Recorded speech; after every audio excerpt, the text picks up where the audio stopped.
დღეს გესაუბრებით სატარიფო ომებზე, რომელიც ტრამპმა გამოუცხადა მექსიკას, კანადას და ჩინეთს. როგორც იცით, მექსიკას და კანადას 25%-იანი, ხოლო ჩინეთს 10%. პირველი რეაქცია მექსიკის მხრიდან იყო შემხედრი სატარიფო პოლიტიკის ვითომ განხორციელება, თუმცა მალევე დანებდა და ამერიკის ხელისუფლებასთან შეთანხმების საფუძველზე ჩააყენებს, ალბათ უკვე დაიწყო ეს პროცესი, 10,000-იან კორპუსს. საჯარო ქვედანაყოფებს, რომელიც გააკონტროლებს ტოლოვითა გადმოსვლას და ნარკოტრაფიკის შემცირებას ან სრულად აღმოფხვრას. ლაპარაკი არის კოკაინზე. ამბობენ, რომ იმდენად დიდია მექსიკისა და ამერიკის საზღვარი, რომ 10,000 ჯარისკაცით ამის გაკონტროლება წარმოუდგენელია. თუმცა ტრამპმა მიუხედავად ამისა, ამ შეთანხმების შედეგად ერთვიანი პაუზა აიღო ამ ტარიფის ამოქმედებაზე და დაელოდება მექსიკის შემდეგ ქმედებას.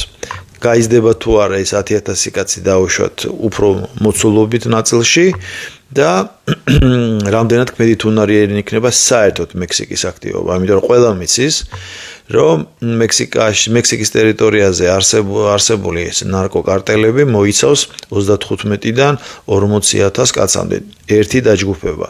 და ახლა წარმოიდგინეთ, როცა 3-4 მსგავსი ორგანიზაცია მოქმედებს მექსიკის ტერიტორიაზე, 10,000 კაციანი საჯარისო ნაწილი იქ დიდ ამინს ვერ შექმნის. თუმცა რახან ტრამპმა ეს სატარიფო პოლიტიკა ერთვიან პაუზაზე დააყენა, ეს იმას ნიშნავს, რომ ამას კიდე შემდგომი ნაბიჯები მოყვება, იმიტომ რომ პირველი ნაბიჯი გადაიდგა.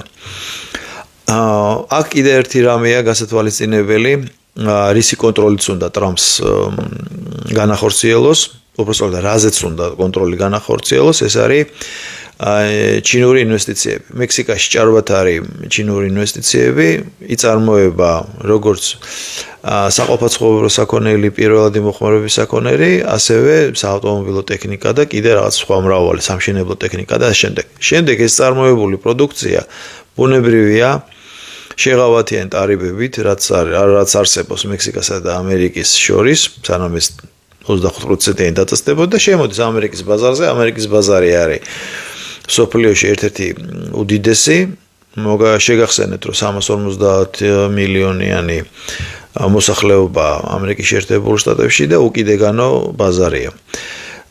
და ბუნებრივია ტრამპმა ეს კარგად იცის და უნდა ამ ჩინური გავლენების შეზღუდვა. ალბათ, როგორც ამბობენ ექსპერტები, ამას მიაღწევს და მექსიკას დაიყოლიებს უფრო და უფრო ფართომასშტაბიან საკონტროლო აქციებზე. ანუ რას გულისხმობ? საჯარისო ფორმების გაზდაზე, იქ სადაზვერვო ინფორმაციის გაცვლაზე ურთიერთშორის და შესაძლოა ამითი გამოსწორდეს ურთიერთობა, მით უმეტეს დაგეგმილი არის სახელმწიფო მდივნის მარკო რუბიოს ვიზიტი მექსიკაში და მოკლედ ამერიკის შეერთებული შტატები გეგმავს, რომ გრძელვადიანი ხელშეკრულება დადოს მექსიკასთან, რომელიც არ გადაიხედება დიდი ხნის განმავლობაში და სადაც იქნება დეტალურად გაწერილი ყველა ნიუანსი.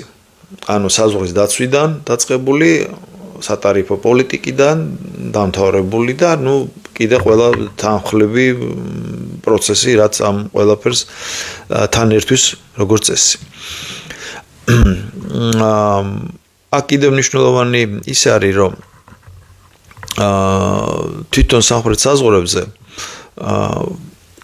არის ეჭვი, საფუძვლიანი ეჭვია. რესპუბლიკელების მხარდაჭერი ექსპერტები ამბობენ, რომ ეს უკონტროლო ნაკადი ტოლოილებისა ძირითადად იყო გათვალისწინებული არა მხოლოდ იმიტომ, რომ ამერიკის ტერიტორიაზე ყოფილიყო იაფი მუშახელი, არამედ იმიტომ, რომ საარჩევნო კამპანიის დროს გამოეყენებინათ მათი ხმები ლეგალურად თუ ნახევრად ლეგალურად.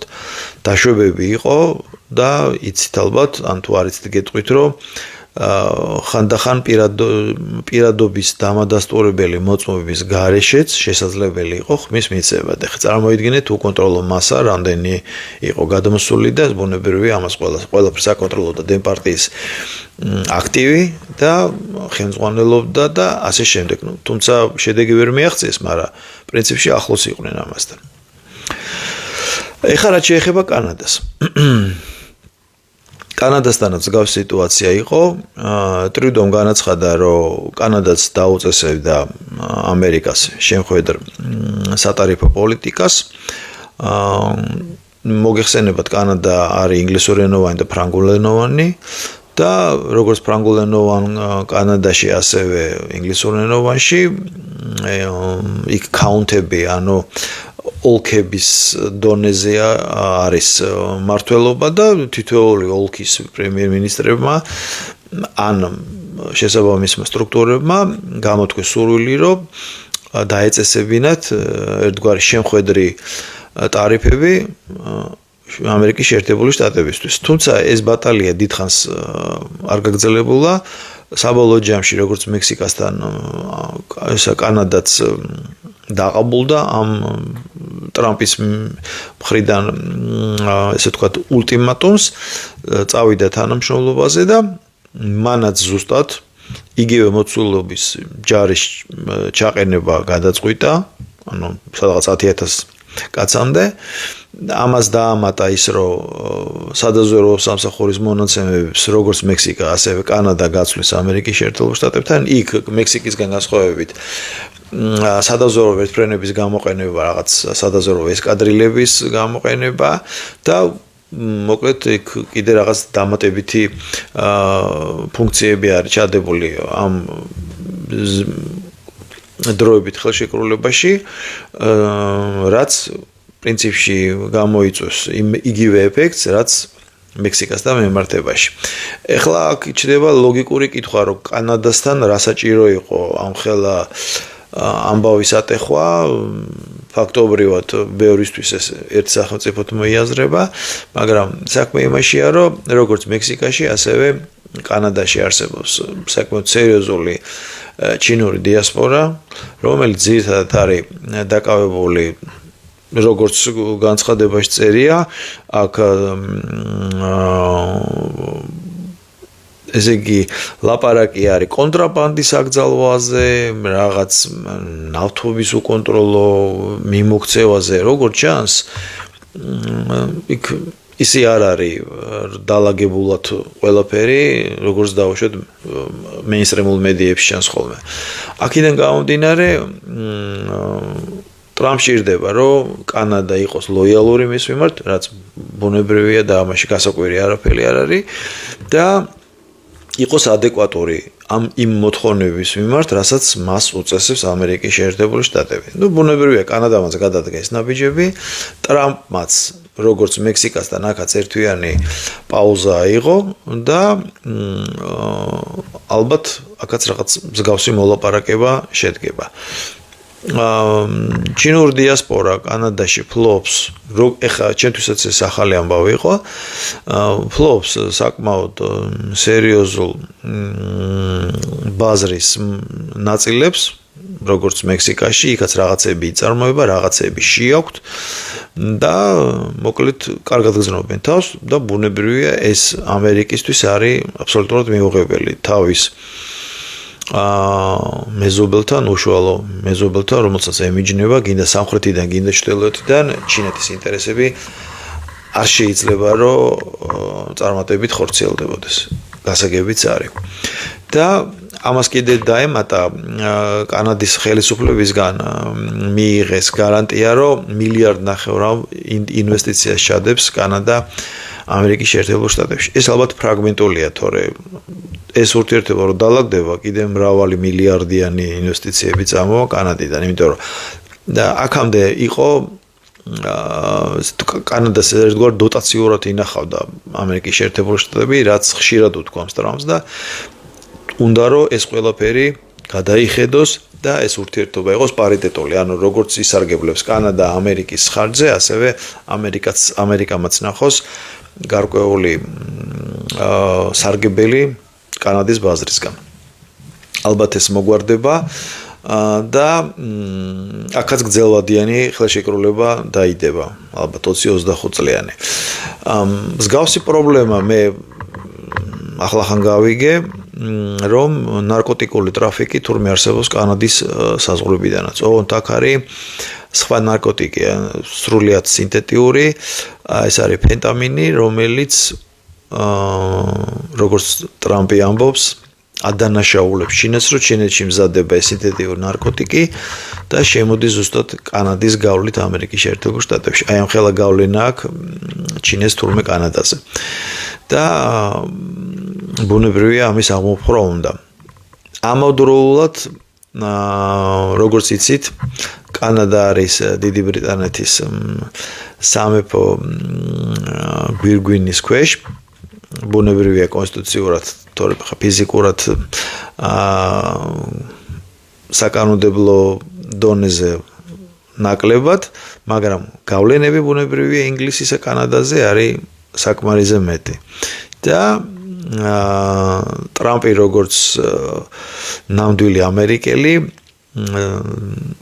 ინგლისისგან უნდა რომ სრულიად დაცული იყოს ამერიკის შიდა პოლიტიკა და მისი საზღვრები. მექსიკა ეხა სამხრეთით არის და ინგლისთან კავშირში ვერ არის, მაგრამ აი კანადიდან ძალიან უნდა რომ შეასუსტოს ინგლისის გავლენები კანადაზე, რომ შესაბამისად ასევე შესუსტდეს შემდეგ ამერიკის შიდა პოლიტიკაზე ინგლისური გავლენები. აი ესეთი ორი მიმართულებით იბრძვის და როგორც თვითონ ამბობს მიაღწევს წარმატებას და ამ ორ მეზობელთან დაამყარებს გრძელვადიან ამერიკისთვის ხელსაყრელ ხელშეკრულებას და ურთიერთობას. რაც ბუნებრივია მისასალმებელია მithumetes ამერიკაში მაცხოვრებელთათვის. რაც შეეხება ჩინეთს. ჩინეთთან არის 10%-იანი სატარიფო პოლიტიკა დაწესებული, თუმცა როგორც დაიყოლია მექსიკა და კანადა, ჩინეთი ახლა დიდი სახელმწიფოა, სულ ჩინეთზე ვლაპარაკობ, ახლა კანადასა და მექსიკის განხილვასთან ერთად ვახსენებ ჩინეთს, იმიტომ რომ ჩინეთზეა დამოკიდებული ძალიან ბევრი რამ თანამედროვე მსოფლიოში. ბუნებრივია თავიანთი ფულადი რესურსებით და ეკონომიკით. ამიტომ ჩინეთმა ჯერჯერობით შეხვედრე ნაბიჯები არ გადადგა და დიდად რო გითხრათ რომ ხა ტრამპიც უტევს, ესეც არ არის. ასე რომ რაღაც პარიტეტია და ალბათ შემდეგ შეხვედრ ნაბიჯებს გადადგავენ ორივე სახელმწიფოს მეთაურები. აქ მედიაში ამბობენ რომ ტრამპის მხრიდან იყო განხორციელებული ზარი, ოღონდ ეს არ არის დადასტურებული, იმიტომ რომ ვერავინ ვერ გამოიტანა ინფორმაცია ინსაიდერული თუ რაზე იყო იქ საუბარი და ამბობენ რომ საერთოდ საუბარი არ შემდგარა. მოკლედ ესე გამოკიდებულია ჰაერში ამერიკულ-ჩინური ურთიერთობა, მაგრამ ესეც დიდხანს არ გასტანს. ესეც მალე დაალაგდება, იმიტომ რომ თავარი არის მექსიკა და კანადა და ჩინეთთან ხვალზე ეგმაზე როგორღაც დაალაგებს ურთიერთობას, ბუნებრივია აქ იქნება რუსეთი, ესეთი